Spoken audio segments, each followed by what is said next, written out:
Pacific, the Allies continued the strategy of island hopping, and they were moving closer and closer and closer to Japan.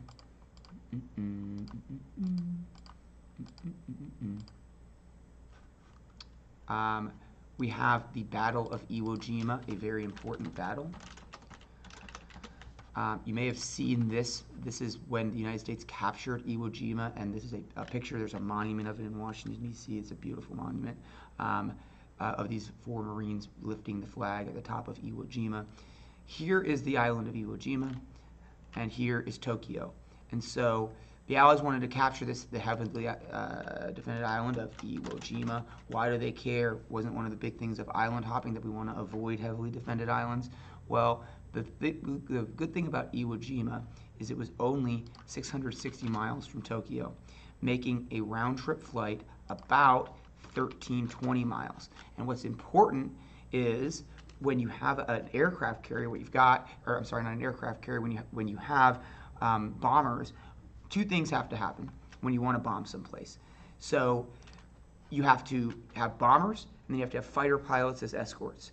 And so what you have and what you need is you need to be able to get to your target and get back. So whatever the distance is, you have to double it. So if you have to go 660 miles, you have to go 1320 in order to, obviously you need the plane to come back, right? So the key thing about Iwo Jima is there's an airstrip on it, and that is within the range of the B-17 bombers, right, which was the most common bomber at the time, B-17 Flying Fortress bomber, and P-51 Mustang fighter escorts. So in essence, the Allies wanted Iwo Jima for its airstrip. The Allies met fierce resistance, and it's one of the bloodiest battles in terms of, and like there's, we could study Iwo Jima for, a quarter or whatever. We could study Iwo Jima for a month, but the Allies met fierce resistance there, but eventually were able to take the island. Now, by this point, FDR had died, and the new president was Harry Truman. And Harry Truman is mostly famous for this one thing that he did. So during the war, the United States had been developing, it really should be an atomic bomb. And so the idea of an atomic bomb, you're probably familiar, is that you have a nuclear reaction that releases a ton of energy, more so than a traditional bomb would be possible to do. It was under the code name, the Manhattan Project.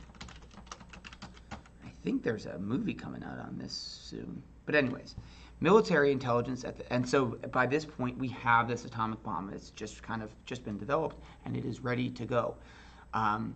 Military intelligence at the time estimated that to capture Japan with a land invasion, right, if we island hop and then invade, to capture Japan with a land invasion would cost the lives of millions of U.S. soldiers. So on August 6, 1945, and I will just flag this is super controversial even to this day, and people will talk different sides of whether or not this was a good thing to do, whether this was an ethical thing to do. It is controversial. I'm not going to get into one side or the other on it. Obviously, a lot of people died, and we dropped a bomb, a nuclear bomb, an atomic bomb on a city of people.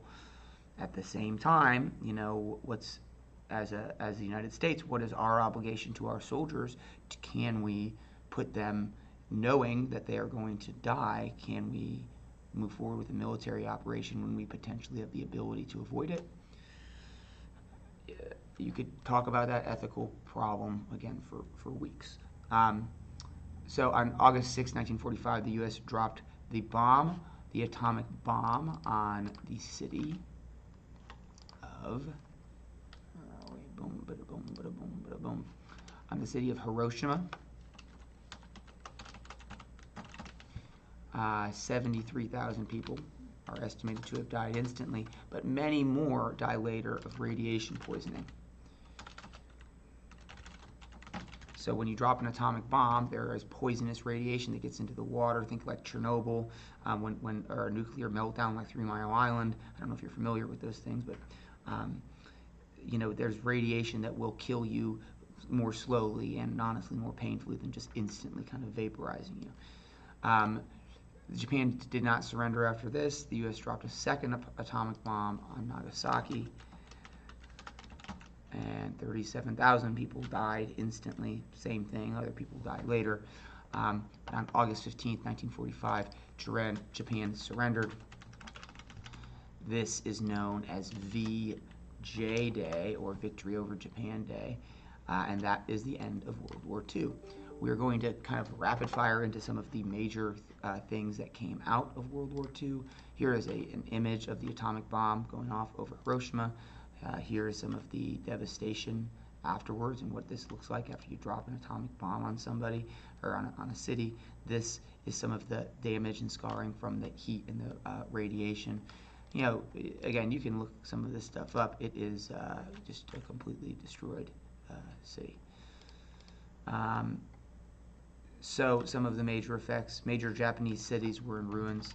After the war, they were occupied by the United States military and forced to demilitarize. All right, and basically not have an army and navy. So we have the United States Army and the United States basically instituting a new government there. In Germany, after Germany surrendered, 22 Nazi leaders were put on trial in the city of Nuremberg. If I spelled that right, Nuremberg. Nuremberg. Okay, these are known as the Nuremberg trials. Remember, many of the top leaders had committed suicide, such as Hitler. Most of the former Nazi leaders were found guilty and executed. They were mostly executed. Some of them got long prison sentences, but many of them, the majority of them, were executed by hanging.